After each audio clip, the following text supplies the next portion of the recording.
Okay, we are live. Got one of my panelists with me. Today, we are discussing our very first book, Psycho-Cybernetics by Maxwell Maltz. I am Takara Williams. What's your name? April. April. And I'm bringing up another panelist, Edward. We just got going. Oh, What's up? What's up? So we're discussing Psycho-Cybernetics. That's the first book of the week in the book club. So I just want to get you guys' perspective on, what was your feedback from the book, from your readings, and I'll kick us off. So for me, I love the self imagery, I love the visualization, imagination, and truly like seeing yourself in the form that you want to be. So for me, that does it because I always had this big imagination, so it just fit right into what I'm doing. I've read this book before, and just rereading it again, it definitely hit on some things that I didn't catch the first time. So, April, what was your summary of the book? Am I frozen? You are, but we can But hear you you. can hear me. Okay. So I just think that you are what you think. And I think that, we are, our mind is powerful. Like a mind is a powerful thing. And I think, when we think negative thoughts, we consume those. But it's kind of like you manifest the life that you want. So you have to see it before you can see it. And you have to do that starting first with your mindset and how you think, what you think you become. And that's one of my favorite quotes that's on the wall at my shop. So I think it's important that you use that creativity to already be there and think. So I like the way that it ties it in that, just kind of being creative with your thoughts, and you are in charge of your own happiness. It's You're not happy because of, you have to just be happy. I like it. I like it. Nice. Edward, what was your perspective on the book or your synopsis of the book? yeah. So, pretty much the same thing. Just mainly more so of, one of my favorite quotes is, "Not out of there in general is the most powerful thing in the world is a made up mind," by brother Nuri Muhammad. So that's kind of pretty much playing off what the book is about. Just having the fortitude to create it in your mind before you bring it to fruition, and it has to exist somewhere before it exists anywhere, right? So, just being able to create your own reality, and it starts with your mind, right? And that's where anything starts. So even everything that we know today, right? Even this table, it was a thought before it was a table, right? So I'm just playing along that principle, and keeping that at the forefront, that it starts in your mind. Okay, so now I'm going to ask both of you guys a question. April, you can answer this first. So I want you guys to both share an example from the book, um, where you use self imagery in your life and it played a significant role. Um, so I can probably go first, because reading a book, and so it was important how it kind of spelled out that we carry a mental blueprint or picture of ourselves. So I live my life according to like where I want to be.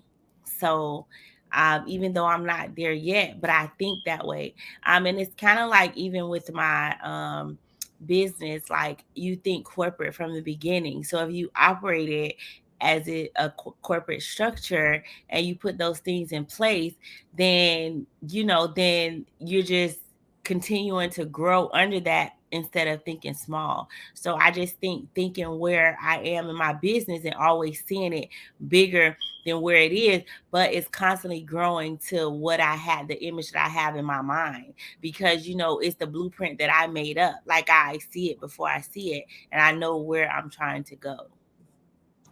I like it. I like it. Edward, what about you?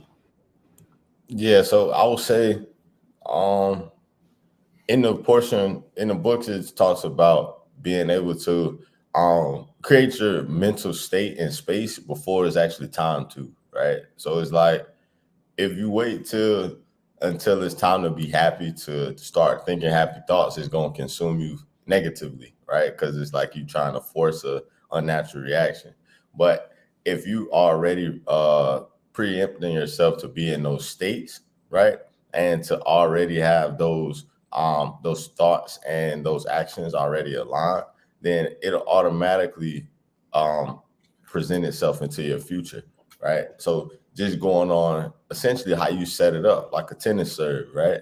You can't serve it unless you set it. So with that being your mind, right? So I think that's one of the most important pieces that I thought.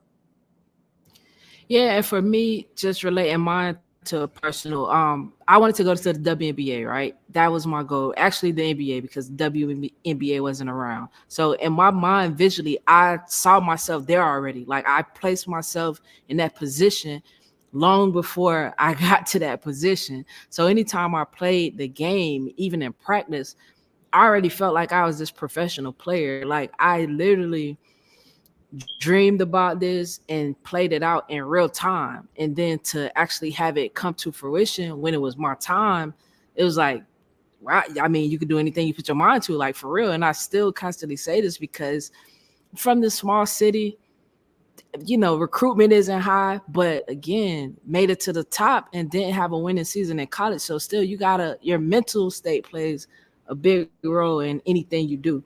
So my next question for you guys is this book talks about the psychological scar, right? It talks about everybody has a psychological scar. So how do you think those type of scars impacts a person's self-image and their success? Jay, you can go first. Edward.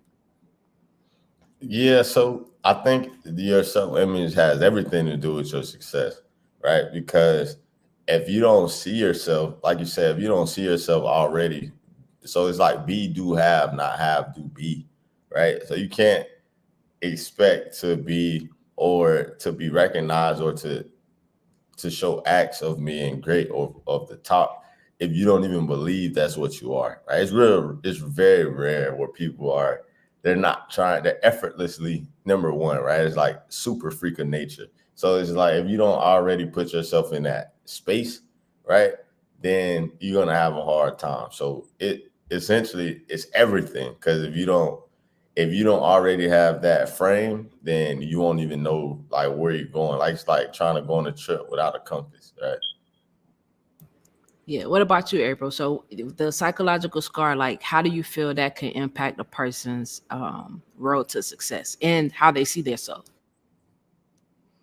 Um, Again, I want to say I definitely think that it's mindset and your psychological scars for just moving forward and just being able to um mentally get over whatever the things that you're going to be where you want to be. When you have your eye set on something, so you just have to navigate those obstacles to continue to be where you want to be.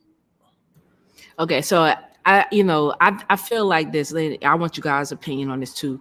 So like whenever we fail at something, and a lot of times we take this so personal, like we get scarred by something. Like say something hurt you, we carry that hurt and that pain along with us for a long time. From our childhood, we could take this all the way into adulthood.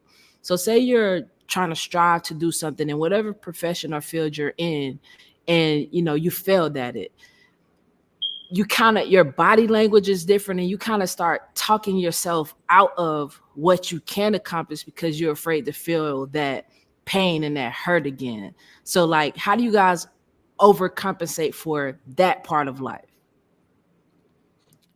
Well, therapy is good. So, definitely therapy to do healing. Like a lot of times, we as humans have different types of trauma and things that we went through. And sometimes we don't have the tools that we need to be able to move forward and to be able to move on. So sometimes we do need the extra added help, which is therapy. And if you don't have that therapy, really sit back and think through those or why I feel that way or what's stopping me. We don't want to let things like the imposter syndrome or anything like that get the best of us, but just thinking through okay, so I'm at this roadblock. So let me just pause for a minute, because when we can identify it instead of ignoring it and just, because I can say, for honest, like for me, like a lot of times, like if I'm going through something, like I just want to just get in the bed and not do nothing. But I have to recognize that, and I almost have to force myself to be productive, to move past it, because I know that I'm going into this slump or this mood, because it used to take one little something, like, and I'm just going to use this as a minimal example, but I work in the customer service industry, and I can be waiting on one single thing from the post office or UPS or FedEx, and then it doesn't come, and then I just want to throw my whole day away in the garbage. But then I have 1,000 other things that I can do and continue to be productive and not let that get in my way. But sometimes, long as we identify that this is what's happening, maybe you can journal or write down things to say, okay, when I identify that I'm getting into this mood or something is happening, what are things that I can do to move past it? And small wins help me get past that. So if I'm in a funk or slump, I do something that's going to give me a version of success for that quick moment. I like that.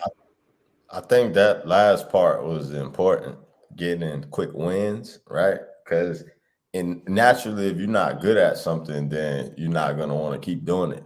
But you're only gonna want to keep doing something if you're good at it. But if you just starting, you're naturally gonna not be good until you're good at it again. So it's more a mental thing, right? So you can say, and everybody have their version of therapy, so it doesn't have to just be traditional, whatever you take that to be.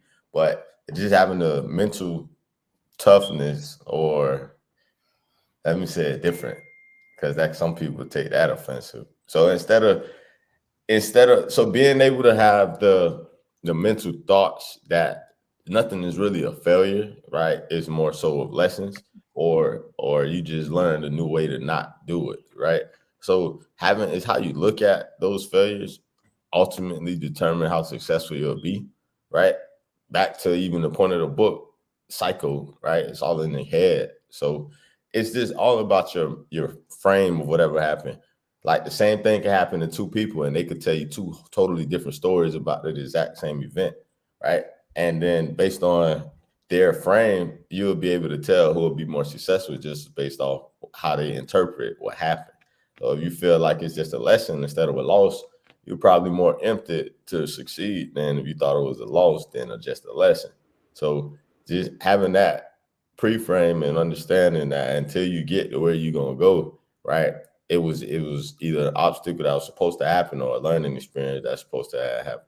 So just being able to have that mental frame, it'll help you a lot when it comes to that. Yeah, no, I like that. And the one thing the book talked about is that our minds can't decipher if something is happening to us in reality or if something is happening to us in the imagination. You will get the same feeling whether it's happening for real or you're imagining it. So your mind can't even decipher like which one it is. So even with that, if you could just utilize your mind to say, hey, this is the place that I'm in, and you will get that feeling. I think that's where we develop those small wins, and that we can just start kind of slowly progressing ourselves to the next step or the next space that we need to be in. So I want to ask you guys this next question right here. What role do you guys think, and I think I know the answer, but just for anybody else, what role does self-talk and affirmations play in shaping someone's self-image? It plays a major role, because um how you speak and the things that you want to see to come to fruition, you have to speak it.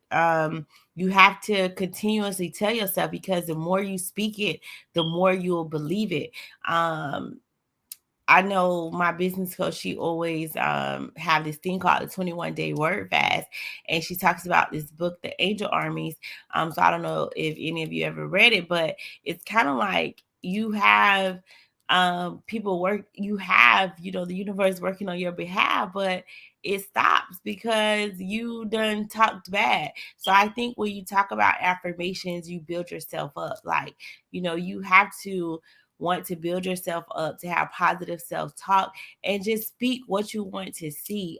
Because the more and more you speak it, like, where do I see myself today, tomorrow, 10 years from now? What do I want to see? How do I want to feel? You have to. I think it plays a major role in anybody's life.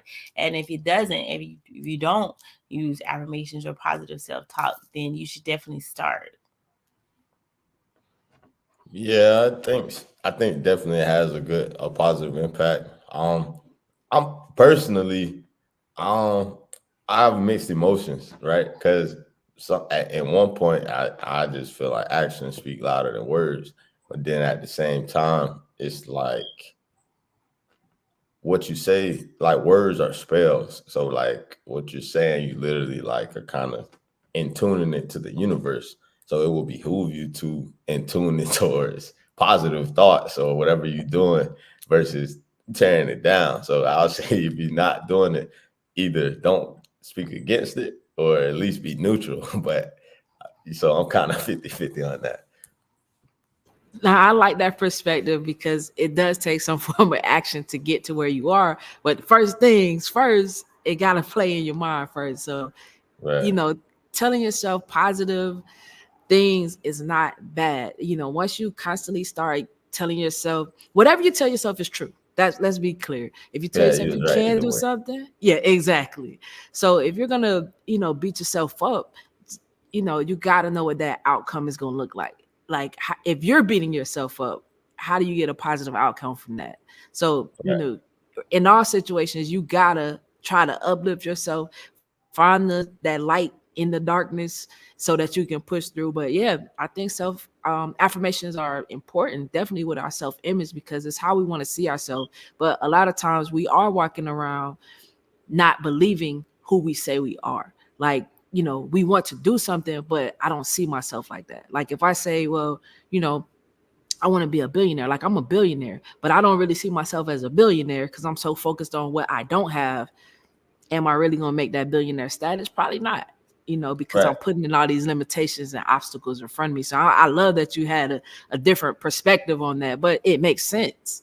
Right. Yeah. See, even because, like, personally myself, I'm not a sucker for praise. Like, I feel better if like somebody's like, "Oh, you suck." All right, bet. So I'm more so on like a prove it kind of deal. Like I don't know. That's just me personally. That's why I say like I can't really wholeheartedly agree because personally I'll say like I'm a bum, and then I'll just go and try to like do anti-bummish things to produce, and then it's just mentally I have to feel like I'm like a step behind the curve, like I'm always chasing a new wave so I can stay ahead. So that's like me personally. So I'm pretty sure there's more people like that, but then again, it's like I don't want to just be calling myself a bum, but at the same time, it internally motivates myself, right? So I'm like 50-50 on that. Yeah. It's kind of almost like you're triggering yourself, right? It's like the Michael Jordan mentality. Oh, you said I can't do it, so I'm gonna prove to you that I can. So you're basically saying to yourself, man, you can't do that, just so that you can show yourself that you really can. So you're taking the negative, but you're making it a positive still. See, you pulling the That's it. positivity out of it. That's how I work, but You reverse everybody's not engineering like it. that. Yeah, True. because like you talk negative on some people, they'll completely shut down. Me, I'm gonna take it and use it as jet fuel. Like, all right, watch this. So it's like 50-50. Yeah. What you think, April? What you got anything on that? Nope, just requoting Edward where he said it has to exist somewhere before it exists. Yeah, true that. So before we get out of here, because we've been off for about 20 minutes now, and I don't want to hold everybody's time. These readings are going to be kind of crucial. But if you guys could give everyone one thing that you got from the book that you use in your life and that you will use in your life, what would that one thing be? April, you want to go first? Yeah, I can just have it, just using your mind to create the space of things that you want to see, and be thinking positive, like, knowing that I'm in control of the blueprint that I want to see. And of course, we know things happen, life is going to happen, but I just think taking that away and knowing that I have the power to create this image in my mind, so it can exist somewhere, and then I have something to work towards to put those action steps in. Love it. Edward. I'll say, pretty much just I like to still harp on the fact, right? Like in relation to the made up mind is the most powerful thing in the world. So just having those visions and being able to hold that in at a peak, and then being able to use that to accomplish what you want to do every day. So that's my number one takeaway. Yeah. Yep. And my takeaway is this: you know what? You see it, you believe it, you're already visualizing it. Don't worry about how you're gonna get there, because that's what trips us up a lot. We worry about how, and then we try to control it. We can't Hmm. control the how. We just gotta do the work. Like we see it, and it's like do the small steps to get there, and then it's gonna take care of themselves. It's probably gonna be some from people, things, places that you never even put in your mind that was gonna get you there. So don't worry about the how. It's kind of like have faith. You know that it's gonna happen. Believe that it's gonna happen. You do the work, it's gonna happen. So that's my key takeaway from the book. I want to thank you guys for jumping on the panel with me, discussing the book, chopping it up. This is the first one. We got it in the books, but the next one, The Road Less Stupid.